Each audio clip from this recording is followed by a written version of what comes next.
Hello, everyone. Yes, hello everyone. Happy Friday and Labor Day weekend. Hard to believe that Labor Day is here. That's right. And college football is on. Back in full force. I don't know if anybody watched. We were watching the Colorado North Dakota State game last night. That was a good one if you're a college football fan. Went right down to the very last play. And didn't need to. Hey, Steve, it didn't need to. Poor clock management by Dion. Bad officiating on both sides, but still a fun game to watch. Yeah, if you're a fan of the Big 12 or your team's in the Big 12, you're used to bad officiating. Yeah, of course. It wasn't Big 12 officials. I know it wasn't, but just made me think of it. But everyone probably says that about their own conference's officials. I know they do their best. So yeah. So hopefully everyone has a fun Labor Day weekend planned. We're going down to our first K-State home game tomorrow. But before we get started, just want to mention some streaming deals that are out there. Mentioned this last week, but Paramount Plus still has their promo where you can get the service for half off for a year.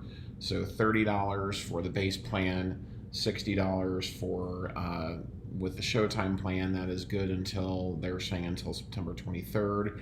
So you still have about 3 weeks to get that.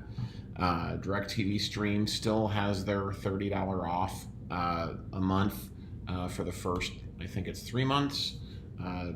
And Fubo has a similar offer, $30 off, which could come key for DirecTV Stream subscribers if the blackout that we're going to talk about, or the carriage dispute, thank you, happens. And then YouTube TV is $8 off a month for the first 4 months. They also have the deal if you want to package Sunday Ticket with it.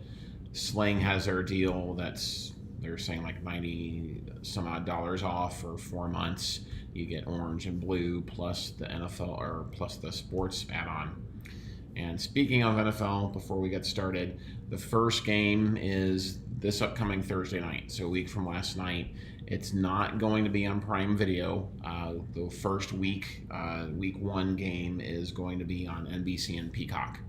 So keep that in mind. I'll probably put something in the community Thursday morning to remind everyone, but it's going to be on NBC and Peacock. And isn't that Chiefs Ravens, I believe? Yeah, I think so. Yeah, so looking forward to that. So if you're in need of a new service or one for football season, check out one of those deals. Yeah. All right. So with that, and before we get started, we apologize. There's a lot of sports today. We tried to pepper in some other things, but there's a lot of sports. Just what's in the news right now. Right. Okay. So first thing is an update on Venu. So if y'all remember, this was the joint venture between Disney, Fox, and WBD to bring together quite a number of live sports channels without a contract. It was supposed to come out at about $43 a month. They were really ambitiously hoping to launch like now, so we could enjoy that option for the football season. But Fubo sued. Congress didn't like it, and a judge has told them they cannot launch. And we mentioned last week. Yep, and just catching people up that may not have been here. And there is a pre-trial set for September 12th. So the reason why are we bringing this up again? Well, because it has some ramifications for the streaming industry that we think are really interesting. So at the heart of it is it anti-competitive for the joint venture to do what they're doing? Fubo, of course, thinks so, but as we covered, they are not impartial in this. But what we thought was interesting was Fubo's argument that if it works, then the JV would have a monopoly on sports streaming. And if no one can compete, then a few years down the road, does that lead to really higher prices for us? So I think that's kind of one of the really interesting questions there. Some of the latest news on this is that Disney has come back, or not just Disney, the JV has come back and said that they are asking for an expedited appeal from the judge. So they want to submit their main brief by September 20th, with Fubo's response due November 4th, and aiming for a hearing in December and a ruling shortly thereafter. I think their hope is that they will be able to launch in time for the playoffs, for the NFL and college football playoffs. That's very optimistic, as this is taking place in the Second Circuit, and as some have reported, that moves pretty slow, can take months, sometimes years. Jimmy Pitaro, ESPN's chief, is saying that Venu's pro-consumer, pro-sports fan, and pro-competitive. And he's arguing that Venu is attracting people that don't currently subscribe and maybe never have subscribed to a traditional cable bundle. Yeah. And then, so just, just kind of wrap it up, it has us questioning, and we've seen some of these questions in the media too, like, depending on how this case goes, what does that mean for the future of bundles? Does it mean the absolute death of the traditional cable bundle? Does it lead us to an a la carte offering? We'd like that. I think a lot of people would like that. Just pay for what you want, not everything else being thrown in with ESPN. Does it lead to the end of bundles like the Disney bundle that includes Hulu, Disney, ESPN Plus? Does that kind of thing go away? I don't know if you have other bundles in mind, but like the Max bundle that they did with So definitely something to watch, and just to note, and John will touch on this here shortly about the dispute between Disney and DirecTV, but Disney and Charter were at the same impasse recently, and that led to Charter subscribers being able to get Disney Plus and ESPN Plus for free. So what's the future of that? Does that go away? Do we see more of that? And Wootage brings up an excellent point, that Fubo is trying to stay relevant, obviously, so they want to keep their company afloat. But he doesn't know, not knowing anyone that has Fubo. And I personally have spoken with only a handful of people that regularly have or subscribe to Fubo. We've obviously tried it a number of times. Think it's a great platform for what it is, but it's just so stinking expensive, just so expensive. And again, if you're in the vast majority of markets that have an RSN, you're looking at $90+ before taxes, and that's cable like prices. Yeah. And so it'll be interesting to see. And as I think I said last week, I can see both sides. I'm hard pressed to see how Fubo makes it out of this, but I do not buy at all whatsoever Jimmy Pitaro saying that this is pro-consumer, because Disney's involved, and so in my humble opinion, whenever Disney's involved, they're not pro-consumer. And unfortunately, no deals on ESPN Plus from what I've seen. And unfortunately, pricing going up on that here in October. So Nicole alluded to this: the DirecTV stream, Disney, potential contract issues, carriage disputes. We mentioned this last week. The drop dead date is Sunday, the 1st. And so it was a 5-year contract that they had. And everyone has reported that there has been no movement, no positive movement on it. Which really isn't a shocker. And as of today, this was yesterday, talks were ongoing at DirecTV's headquarters in California. And latest word is that from Disney is that, quote, "We've got a fairly sizable gap on a number of fronts," unquote. And part of what's going into this, sort of throwing a wrench into it, is the legal battles over Venu because DirecTV and DirecTV Stream, so just use DirecTV is the what I'll refer to it as. They weren't a part of the lawsuit. It was Fubo, but they effectively publicly signed on as being on board. So that is throwing a further wrinkle into it that could potentially shift more bargaining power towards DirecTV and getting more control over pricing and content distribution. They want, and I think this is interesting that they're doing this, is they want less mandatory bundling from Disney and the ability to offer close to an a la carte selection to its customers. So they want to be able to offer ESPN without getting the whatever 8, 10, 12 other channels that Disney says, okay, you want ESPN, you have to take this other chunk, which I can understand why DirecTV would not want that. So failure to reach an agreement by this Sunday.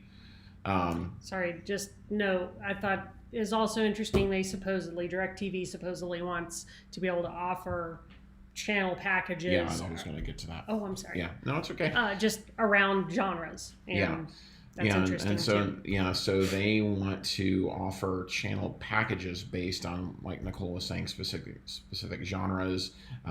Publicly, what has come out is kids programming, movies, news, locals, Spanish content, and sports.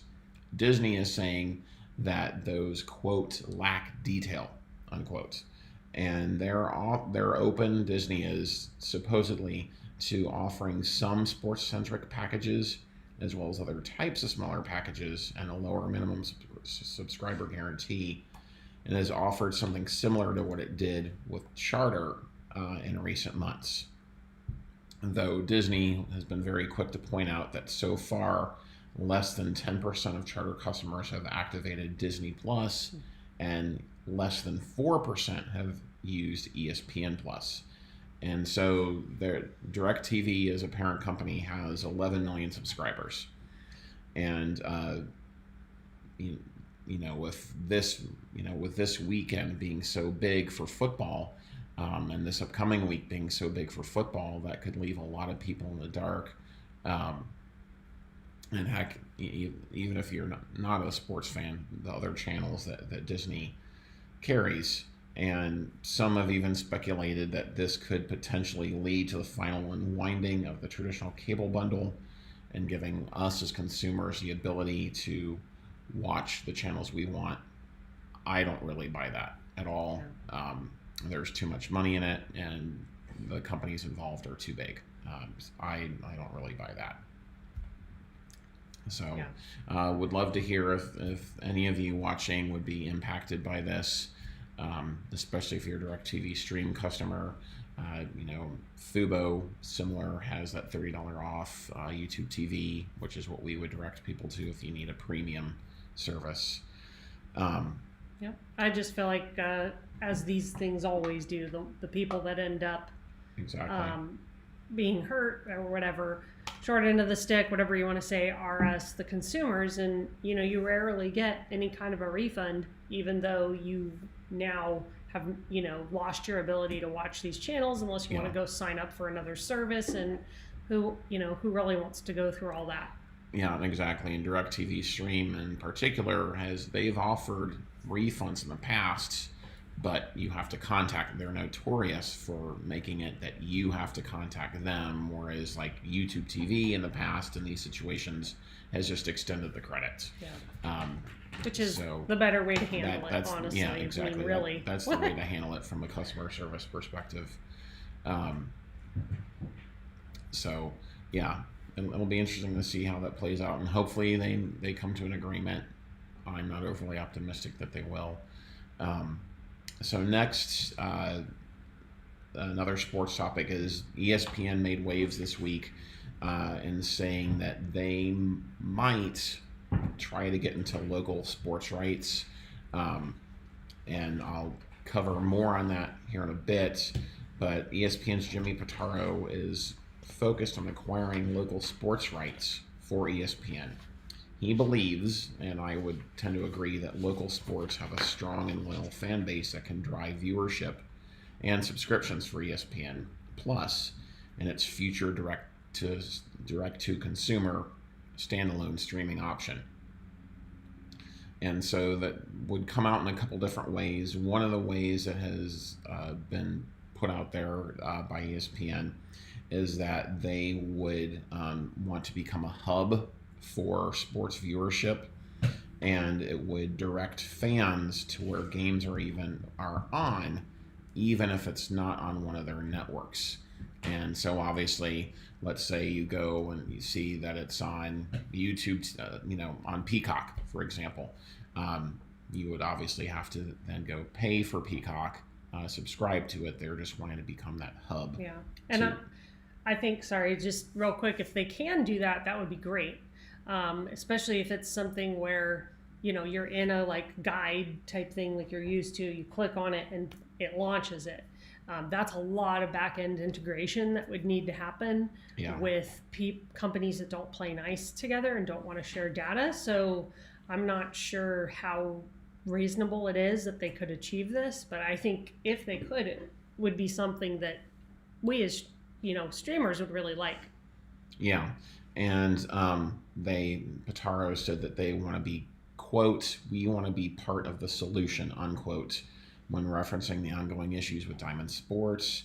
And he says that ESPN can geo-target subscribers and serve them with games local to their markets. And local sports is, in terms of viewing, is a mess, sort of. And he said that they would also be open to considering deals with individual teams as well as leagues. Use the MLB as an example. And so where directing this sports hub, he said that they would launch a where to watch guide in the ESPN app that will tell you where every sporting event is airing that day. Include broadcast, cable, RSNs, and streaming services, so you can click on the game and it'll direct you to where you need to go watch it. And if they're directing you outside, it wouldn't surprise me if they would get some sort of kickback. I would imagine that might come into play. I believe NFL Plus does that. It's been a while since it's been over a year since we've used NFL Plus. So I think that's correct. But overall, Pitaro is optimistic about ESPN's future, particularly in its ability to adapt to the evolving sports media environment. He envisions a continued focus on local sports, working with other streaming services and expansion into regional markets. And time will tell if that will actually happen.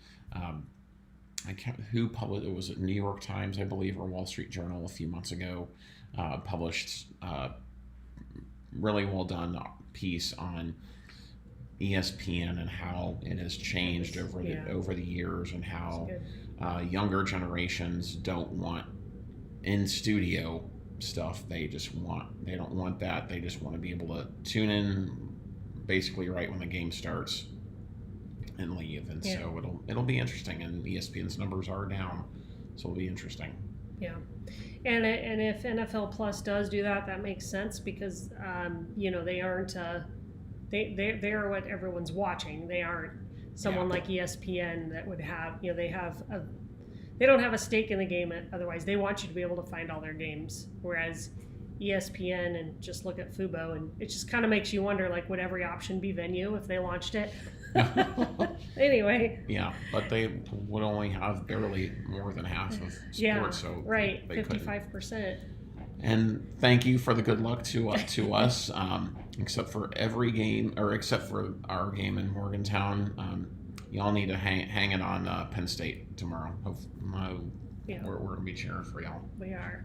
Okay, well, for those of you that aren't super big sports fans, here is a little different story. If you are a fan of the Yellowstone series, then you were happy when you saw this or happy to see it now. It looks like Yellowstone is actually going to continue beyond its initially planned final season. So Kelly Riley and Cole Hauser, seen there, they're in.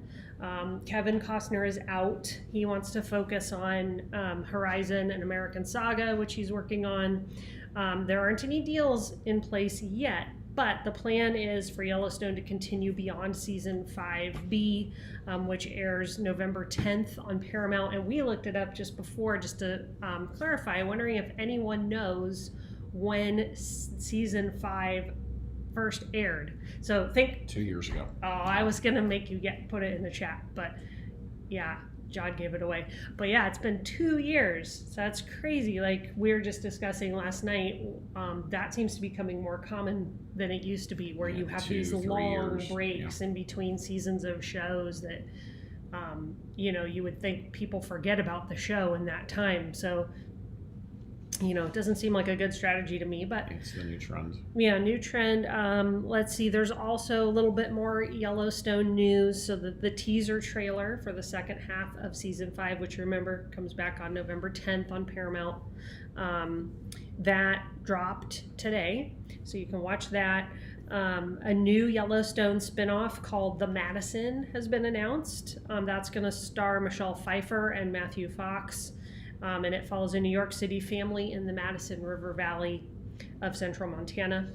And so that's another one, if you like the whole, stuff Taylor Sheridan does, if you liked 1883 and 1923, maybe you would like the Madison. That's a good question. Yeah, I'm not sure. I don't know, but we enjoy that one, so I hope it's soon. Okay, let's move on to another non-sports story. This is on Paramount. The drama continues, but actually kind of dialed back a little bit this week. So as you all know, we talked about this last week, Edgar Bronfman, who is, I don't know that I realized this right away, he's the executive chairman for fuboTV. Yeah. He has withdrawn his bid for Paramount Global, and that does clear the path for Skydance Media to take it over. He did express optimism about the company despite pulling out his bid. And if you remember, Skydance had made an $8 billion offer that would merge Skydance into Paramount. So what came out of all this effort by Edgar? It will include, it addressed Bronfman's concern that Skydance's plan would dilute the shares of non-Redstone shareholders. So it really just kind of Wall Street stuff here. I think for us as streamers, it's just good to know that Skydance is going forward because they are also an entertainment company. I think that's better for the content that we would want to stream. On one hand, on the other hand, though, I had read that Bronfman, his real goal was to bundle Paramount Plus with other services and to offer more deals. So not sure where Skydance is going to take it.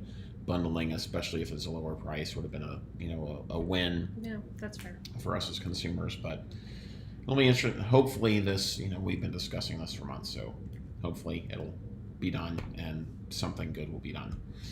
Anyway, our last news is, you may have seen this, but a few months ago, Amazon had said that they were going to make an investment in Bally Sports, $115 million, and they announced this week that they had decided to withdraw that investment, and it's been communicated that it's a shift in Amazon's sports strategy to acquire local sports content.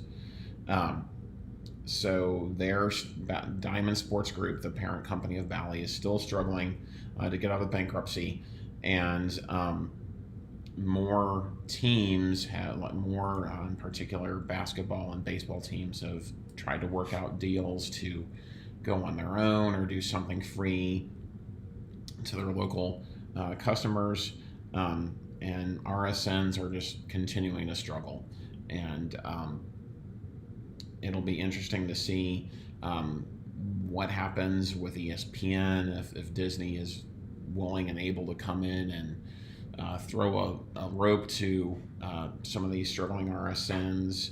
And it's pretty clear that Diamond Sports is going to need a partner, a new partner, or partners to be able to remain viable and move forward.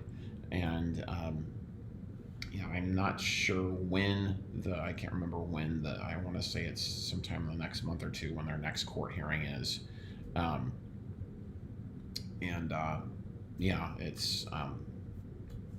Unfortunately, I think it's going to leave us, again, as consumers, left holding the bag, left without an option unless you live in a market covered by one of these RSNs where the team has been able to work out some kind of deal to air over the air or offer some type of service to their customers.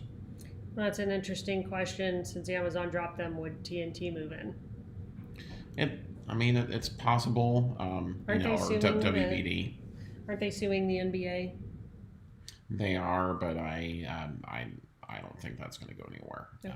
But that's speculation. I don't have any insight into that. But from what I've read, it's believed largely that it's not going to really go anywhere. So WBD could come in, but they have their own budgetary issues too. So they've still not of yet have announced when they're going to start charging for their Bleacher Report sports add-on. So it'll be interesting. Like, it just makes me think about the future, because this model really is dying for the regional sports networks. And I know this isn't exactly the same thing, but YouTube TV having Sunday Ticket, can they get to the point where you can subscribe for just one team? If they can get to that point and then get other leagues on their service, perhaps that replaces the regional sports network model where you as a consumer can just pay to watch your team's games. Would be interesting to see. And I had actually read last week in one article that apparently ESPN Disney had approached the NFL last year, offering to or trying to work out a deal where they would allow customers to buy individual teams' games. And actually, step back, this was before the YouTube TV deal had been finalized for Sunday Ticket, and reportedly, the NFL said no, we're not interested. And I'm sure there'd be lots of qualifications on blackouts for games airing on your local network. A lot of persnickety little details to work through that mean a lot of money to the advertisers. And that's even an issue with Sunday Ticket and the customizable multi-view now that they're saying some local games might be able to be included, but not all. And so it's again going to that blackout restriction that impacts with advertisers and the teams. Yeah. So another question, when do we think the new ESPN streaming service will be available in 2025? Last I saw reported was some point in the summer, late summer, early fall, and to be there for football season. I would anticipate that would be somewhere around there. And if Venu does not move forward or is unable to move forward, I would foresee Disney trying to push up launching of their standalone service. Mm-hmm. Yeah, just some other questions in the comments there. I think some of the streaming deals we're seeing the NFL make with, like Amazon for Thursday Night Football and Netflix, they're paying Netflix is paying a premium for those games. So I think the NFL is making out pretty good. Yeah, was it 100 million or something crazy? A lot of money. Yeah, for 2 games. Yeah. And interestingly, Netflix had to find someone to produce those games for them, and it was announced a week or 2 ago that CBS is going to partner with them to produce those Christmas Day games. Yeah, and I, for one, am going to be interested to see what the advertising is like in them. Netflix is going to want to make some money back. And I'm sure they're hoping they're going to get some long-term subscribers out of it. But, you know, will we see just as many ads? Will we see fewer ads? They know. Yeah, we'll see the same number of ads. It's live. Just though it's Netflix, so we'll see. Be interesting to see how they handle it. And they can, I think they can afford to do it because they're the service that everyone's trying to get to. They're the 800-pound gorilla. Yeah, it's true. So. All right, everyone. Well, I think that does it for today. Have a great Labor Day weekend. Hopefully everybody here has Monday off.